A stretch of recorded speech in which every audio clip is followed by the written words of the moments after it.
बिस्मिल्लाहिर्रहमानिर्रहीम, अस्सलाम वालेकुम। मैं हूं करामत मुगल और आप देख रहे हैं Saeed Baloch official YouTube channel. मेरे साथ हैं सईद बलोच साहब, सीनियर जर्नलिस्ट हैं, सुप्रीम कोर्ट कवर करते हैं। सईद बलोच साहब, सुप्रीम कोर्ट बार एसोसिएशन के कल इलेक्शंस हुए, असमा जहांगीर ग्रुप जो है वो जीत गया। हवा बनी हुई थी, मार्केट में चल रहा था कि इस वक्त पीटीआई के जो सपोर्टेड पार्टी हामिद खान साहब वो बहुत हाई रैंक हो रहे थे कि वो इलेक्शन जीतेंगे। बार एसोसिएशन का सदर जो है वो हामिद खान ग्रुप का बनेगा। एक तो वो बन नहीं सके, उसकी वजूहत क्या है कि ग्राफ डाउन हुआ है, अंदर से किसी ने कुछ ऐसा काम किया है, हुआ क्या है। दूसरा, इन बार एसोसिएशंस के इंतखाबात का मुल्क की पॉलिटिक्स पे और वैसे अदलिया पे, बेंच और बार के रिलेशंस में कितना रोल होता है। बहुत शुक्रिया करामत मुगल साहब। देखें, अगर हम पिछले एक साल की भी बात करें तो सुप्रीम कोर्ट बार एसोसिएशन के इंतखाबात हर साल 31 अक्टूबर को होते हैं और इस बार जो इंतखाबात हुए वो भी गुज़श्ता रोज़ यानी 31 अक्टूबर को हुए। और इसमें जो दो बड़ी सीटें हैं जिसमें सदर सुप्रीम कोर्ट बार एसोसिएशन और secretary general supreme Court Bar association, ये दोनों बड़े ओहदे असमा जहांगीर ग्रुप ने जीते हैं और ये बड़े अच्छे और भारी मार्जिन से ये दोनों ओहदे जीते गए हैं। इसकी मुतद्दिद वजूहात हैं। पहली वजह मैं आपको इसको थोड़ा सा ना वो पस मंज़र आपको बता देता हूँ कि ये ओहदे इतने ज़्यादा अहम क्यों हैं। और जो आपने बात की कि पाकिस्तान की सियासत और ख़ास तौर पर पाकिस्तान तहरीक इंसाफ के हवाले से इससे मुस्तकबिल में क्या अहम तब्दीलियाँ रूनमा हो सकती हैं। आप ये देखें कि पाकिस्तान तहरीक इंसाफ की तरफ झुकाव रखने वाले आबिद ज़ुबैरी साहब गुज़श्ता एक साल सुप्रीम कोर्ट बार एसोसिएशन के सदर रहे और इस एक साल के दौरान आबिद ज़ुबैरी साहब की जानिब से मुतद्दिद बार ये कोशिश की गई कि आइन और कानून के ऊपर किसी तरीके से अमल दरामद करवाया जाए। आप वो देखें कि आम इंतखाबात का मामला हो, मिलिट्री कोर्ट्स वाला मामला हो, इवन कि अब जो 90 रोज़ में आम इंतखाबात के इनेकाद के हवाले से जो दरख्वास्तें सुप्रीम कोर्ट ऑफ पाकिस्तान में दायर की गई, जिसके अंदर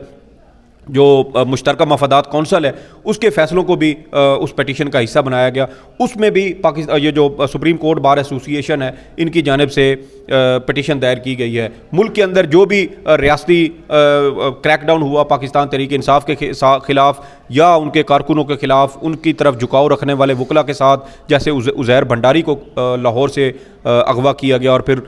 सुप्रीम कोर्ट बार और दीगर जो वकला तंजीमें हैं उनकी जानिब से जब सख्त रद्द अमल दिया गया तो उसके बाद उनको चंद घंटों के बाद उनको रिहा कर दिया गया। इसी तरीके से मुख्तलिफ जो दीगर वकला हैं उनके घरों पर पंजाब पुलिस की जानिब से छापे मारे गए और उन छापों के बाद भी जो सुप्रीम कोर्ट बार एसोसिएशन है उसकी जानिब से बड़ी सख्त किस्म की प्रेस रिलीज़ और एलामिया जारी होते रहे। तो ये एक मंज़र ये है कि यहाँ चीफ़ जस्टिस उमर अता बंदयाल साहब अगरचा वो बड़े धीमे मिजाज के थे, लेकिन मुल्क में आम इंतखाबात के हवाले इनेकाद के हवाले से भी सुप्रीम कोर्ट बार एसोसिएशन की जानिब से मुतअद्दिद दरखास्तें सुप्रीम कोर्ट ऑफ पाकिस्तान में दायर की गई, जिसमें आइन और कानून पर अमल दरामद के हवाले से सुप्रीम कोर्ट के सामने ये मौक़िफ़ बार बार पेश किया जाता रहा कि पंजाब और खैबर पख्तूनख्वा का मामला हो या मुल्क भर में आम इंतखाबात का मामला हो, बुनियादी इंसानी हकूक़ के तहफ़्फ़ुज़ का मामला हो, तो सुप्रीम कोर्ट बार एसोसिएशन बार बार फ्रंट फुट पे आके इसके ऊपर अपनी जो मौक़िफ़ है उसका खुल कर इजहार करती रही है। फिर आप लाहौर में देखें, लाहौर में आप जो Lahore high court Bar Association के इंतखाबात थे उसमें पाकिस्तान तहरीक इंसाफ की तरफ झुकाव रखने वाले जो वकला ग्रुप था उसकी कामयाबी थी। और फिर रबिया बाजवा के बारे में तो फिर आपने भी सुना होगा कि वो कितनी दबंग किस्म की खातून है, बहुत खुलकर अपने मौक़िफ़ का वो इजहार करती हैं। इस्टेब्लिशमेंट के जो मौजूदा दौर है इसके अंदर जो इस्टेब्लिशमेंट का किरदार है, ख़ास तौर पर पाकिस्तान की तहरीक इंसाफ पर जो रियासती क्रैकडाउन जारी है उस हवाले से उन्होंने बहुत खुलकर अपने मौक़िफ़ का इजहार किया, इस्टेब्लिशमेंट के किरदार के ऊपर तनकीद की और वकला के जो हकूक़ है उसके हवाले से उनकी जानिब से भरपूर आवाज़ उठाई जाती रही। फिर आप देखें कि सितंबर के महीने में यहीं इस्लामाबाद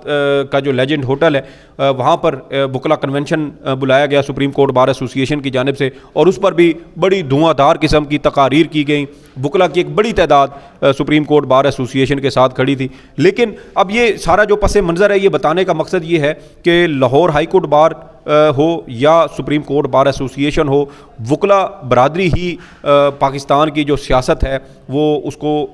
मोड़ने की या उसमें किसी किस्म के जो मज़ाहमत करने की पोजीशन में नज़र आती है। और आप देखें कि अब जो सुप्रीम कोर्ट बार एसोसिएशन में अमूमी राय यही थी कि हामिद खान ग्रुप एक बड़ी भारी अक्सरियत के साथ ये जीत जाएगा, क्योंकि अमूमी तौर पर यही समझा जाता है कि वकला मज़ाहमती सियासत का माइंड सेट वो रखते हैं और मज़ाहमती सियासत के साथ वो खड़े होते हैं। और इस वक्त अगर इस मुल्क के अंदर इस्टेब्लिशमेंट के ख़िलाफ़ अगर कोई सियासी जमात मज़ाहमत कर रही है तो वो पाकिस्तान तहरीक इंसाफ है। लेकिन यहाँ पर फिर हमें एक अचानक से एक ड्रामाई तब्दीली नज़र आती है कि इतनी मकबूलियत के बावजूद पाकिस्तान तहरीक इंसाफ के हामी वकला ग्रुप कैसे हार गए। उस पर अगर हम देखें तो जो असमा जहांगीर ग्रुप है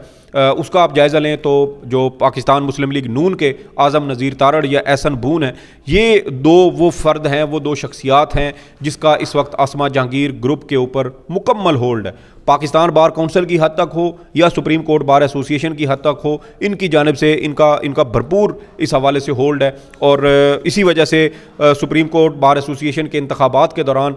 ये इम्कान था कि शायद वकला जो हैं वो टूट फूट का शिकार हो जाएंगे और असमा जहांगीर ग्रुप हार जाएगा। लेकिन फिर हमें ये इतलात भी मिली कि इन इंतखाबात की कामयाबी के लिए पाकिस्तान मुस्लिम लीग नून की जानिब से बड़ा अंधाधुंध किस्म का पैसा लगाया गया है। वकला में काफ़ी ज़्यादा जो है वो पैसे तकसीम किए गए और उसका मुमकिन उसकी वजह यही थी कि वकला का वोट जो है वो वहाँ से तोड़ के इस तरफ लाया जाए। और तीसरी अहम वजह आप इसमें देखें कि पाकिस्तान जो तहरीक इंसाफ के जो हामी ग्रुप था यानी हामिद खान ग्रुप, उन्होंने जो उम्मीदवार खड़ा किया था वो भी मेरे ख्याल में कोई बहुत ज़्यादा मकबूल नहीं था। अपनी ही जो उनकी वकला बरादरी है उसके अंदर भी शायद उनकी कोई बहुत ज़्यादा जान पहचान नहीं थी। इसकी मिसाल आप देखें कि बन्नू में गुज़श्ता रोज़ जब इंतखाबात हुए सुप्रीम कोर्ट बार एसोसिएशन के, तो बन्नू से सुप्रीम कोर्ट बार के 33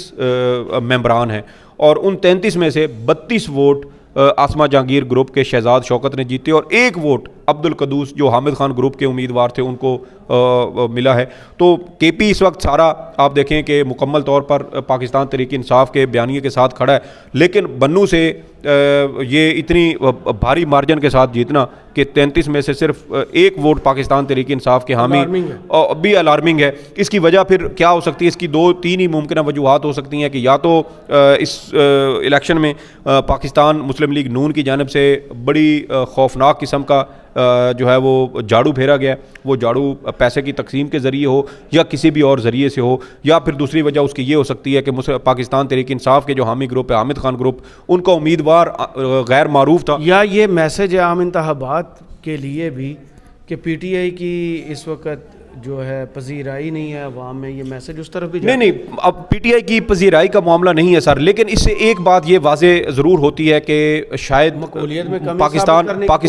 नहीं पाकिस्तान मुस्लिम लीग नून, मैं बताता हूँ, पाकिस्तान मुस्लिम लीग नून या जो मुक़्तदर हल्के हैं वो शायद उनकी ये कोशिश थी कि वकला की जानिब से अब पाकिस्तान तहरीक इंसाफ को एक भरपूर सपोर्ट मिल रही है सुप्रीम कोर्ट बार एसोसिएशन से भी और Lahore high court Bar association से भी। तो मेरे ख्याल में ये एक झटका पाकिस्तान तहरीक इंसाफ को ये ज़रूर दिया गया है कि वकला की जो सपोर्ट है वो एक बार राय आमा जो है वो तब्दील की जाए कि ये कहा जाए कि यार वकील जो हैं वो सारे वो PTI के साथ नहीं खड़े बल्कि वो मुस्लिम लीग नून के साथ भी खड़े हैं। तो ये दरअसल झटका PTI को ही दिया गया है, लेकिन वो इस तनाजुर में दिया गया है कि अब पाकिस्तान तहरीक इंसाफ को कम अज़ कम सुप्रीम कोर्ट बार एसोसिएशन से अब वो